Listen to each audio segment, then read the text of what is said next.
ഇന്ന് രാവിലെ നമ്മുടെ ആശയിലെ ജിനോലറ്റേരിയെ കുറിച്ച് കേരള ബ്ലാസ്റ്റേഴ്സിന്റെ പരിശീലകനായി മാറും എന്ന് വളരെ വലിയ റൂമറുകൾ പ്രചരിപ്പിച്ച പരിശീലകനെ കുറിച്ച് ഒരു ആർട്ടിക്കിൾ എഴുതി തന്നിട്ടുണ്ടായിരുന്നു. ഞാൻ അതിനെക്കുറിച്ച് വീഡിയോ ചെയ്യണമെന്നൊക്കെ വിചാരിച്ചിരുന്നപ്പോഴാണ് ഏകദേശം 1.5 മണിക്കൂർ മുമ്പ് മറ്റൊരു അപ്ഡേറ്റ് പുറത്തേക്ക് വന്നിരുന്നത്. എന്താണെന്ന് വെച്ചാൽ ജിനോലറ്റാരി എന്ന് പറയുന്ന ഇറ്റാലിയൻ പരിശീലകൻ എന്തായാലും ഈ ഒരു സീസണിൽ കേരള ബ്ലാസ്റ്റേഴ്സിലേക്ക് വരില്ല എന്ന് ഉറപ്പായിട്ടുണ്ട്. കാരണം അദ്ദേഹം നിലവിൽ ഈ നമ്മുടെ തായ്ലൻഡ് ടോപ്പ് ഡിവിഷൻ ലീഗിൽ 7ാം സ്ഥാനത്തുള്ള ക്ലബ്ബായിട്ടുള്ള മോങ്തോങ് യുണൈറ്റഡ് എഫ് സിയുടെ പരിശീലകനാണ്.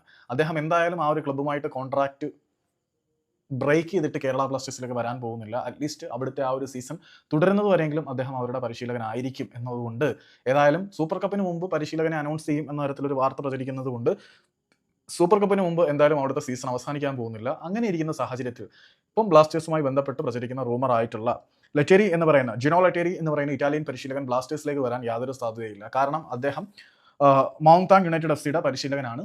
അവരുമായിട്ട് തന്നെ തുടരും ഈ ഒരു സീസൺ വരെയെങ്കിലും.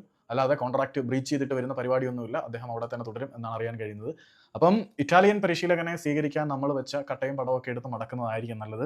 പുള്ളി വരില്ല എന്നാണ് നിലവിലെ അവസ്ഥയിൽ നിന്നും മനസ്സിലാവുന്നത്. അപ്പം ആ റൂമറിൽ വലിയ കഴമ്പൊന്നും ഇല്ല എന്ന് വേണം ഇപ്പോൾ മനസ്സിലാക്കാൻ.